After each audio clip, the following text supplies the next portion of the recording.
নবী এবং রাসূলগণের প্রতি ঈমান আনার গুরুত্ব নিয়ে এখন আমি আপনাদের সামনে কথা বলবো। আল্লাহর প্রতি ঈমান আনা যেমন গুরুত্বপূর্ণ, পরকালের প্রতি ঈমান আনা যেমন গুরুত্বপূর্ণ, কিতাবের প্রতি, কোরআনের প্রতি ঈমান আনা যেমন গুরুত্বপূর্ণ, ফেরেশতাদের প্রতি ঈমান আনা যেমন গুরুত্বপূর্ণ, তেমন করে নবী এবং রাসূলগণের প্রতিও প্রত্যেকটি ঈমানদারের ঈমান আনা গুরুত্বপূর্ণ। আল্লাহ রাব্বুল আলামিন নবী এবং রাসূলদের প্রতি ঈমান আনার গুরুত্ব নিয়ে বলতে গিয়ে তিনি বললেন, কানান নাসু উম্মাতান ওয়াহিদাতান ফাবা'আসাল্লাহুন নাবিয়্যিনা মুবাশশিরিনা ওয়া মুনদিরিন।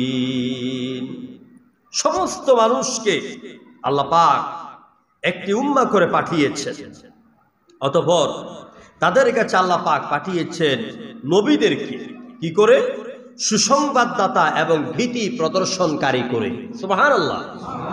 মুবাশশিরিন, এরা সুসংবাদ দানকারী, ওয়া মুনদিরিন, এরা সতর্ককারী। সুসংবাদ কিসের? সুসংবাদ হচ্ছে যারা এই পৃথিবীতে আল্লাহ, তার রাসূল, তার বিধিবিধানকে মেনে চলবে, ঈমান আনবে এবং হকের উপর টিকে থেকে দুনিয়া থেকে বিদায় হয়ে যাবে, আল্লাহ পাক তাদের জন্য রেখেছেন বিশাল আকারের জান্নাত। সতর্কতা কি? সতর্কতা হচ্ছে যারা আল্লাহ বিরোধী, রাসূল বিরোধী, কোরআন বিরোধী, দ্বীন বিরোধী কাজ করবে, এদের জন্য রয়েছে মহা শাস্তি, জাহান্নাম। কি রয়েছে? জাহান্নাম। এরপর আল্লাহ পাক বলেন, وَأَنزَلَ مَعَهُمُ الْكِتَابَ بِالْحَقِّ لِيَحْكُمَ بَيْنَ النَّاسِ بِمَا اخْتَلَفُوا।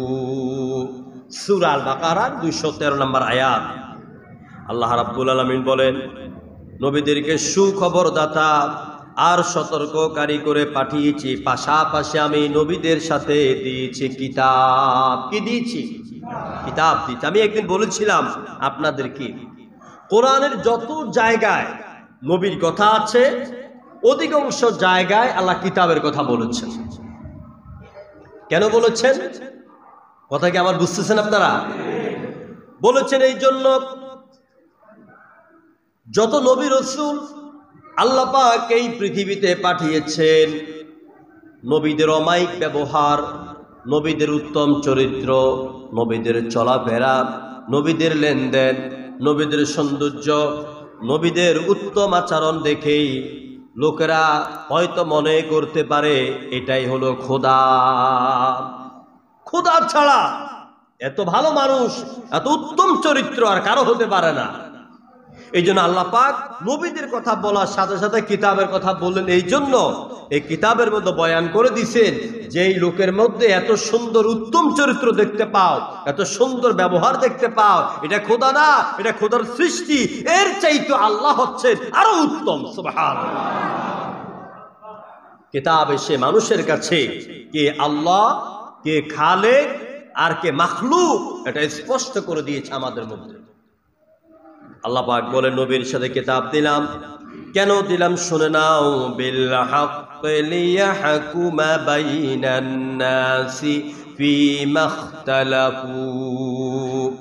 নবীর সঙ্গে আমি কিতাব দিলাম এই জন্য যাতে করে তিনি মানুষের মধ্যে সংগঠিত সকল বিবাদের, সকল ইখতিলাফের ফয়সালা করে দিতে পারে। সকল রকমের ঝগড়া ঝাঁটি, দ্বিধা দ্বন্দ্ব, মারামারি, কাটাকাটি, উন্নতি অবনতি যা কিছু আছে সব কিছুর বিচার আচার, হাইকোর্ট, জজ court, supreme court, CMM court, সব কিছুর ফয়সালা হবে একমাত্র আল্লাহ নবীর সাথে। আল্লাহ যে কোরআন দিয়েছেন, কিতাব দিয়েছেন, ওই কিতাব দিয়া। সুবহানাল্লাহ বলবেন না? এখন বাংলাদেশের হাইকোর্টে কি কোরআন দিয়ে বিচার হয়? সুপ্রিম কোর্টে হয়? সিএমএম কোর্টে হয়? জজ কোর্টে হয়?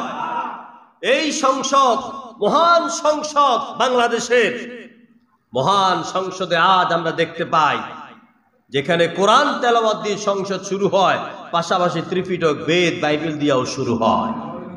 প্রিয় ভাইরা, কোরআন যেখানে থাকবে, কোরআন যেখানে থাকবে সেখানে বাইবেল থাকবে না।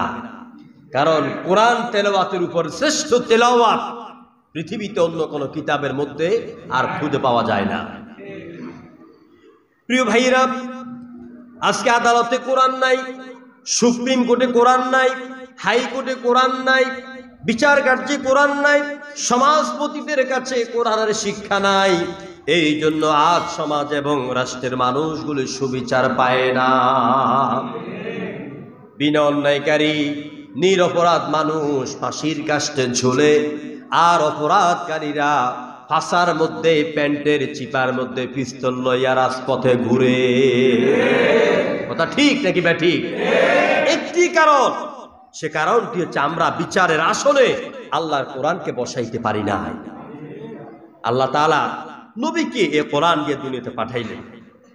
এরপর আল্লাহ পাক বলেন নবীদের প্রতি ঈমান আনার গুরুত্বের বিষয়, وَإِذْ أَخَذْنَا مِنَ النَّبِيِّينَ مِيثَاقَهُمْ وَمِنْكَ وَمِنْ نُوحٍ وَإِبْرَاهِيمَ مُوسَى وَعِيسَى ابْنَ مَرْيَمَ وَإِذْ أَخَذْنَا مِنْهُمْ مِيثَاقًا غَلِيظًا।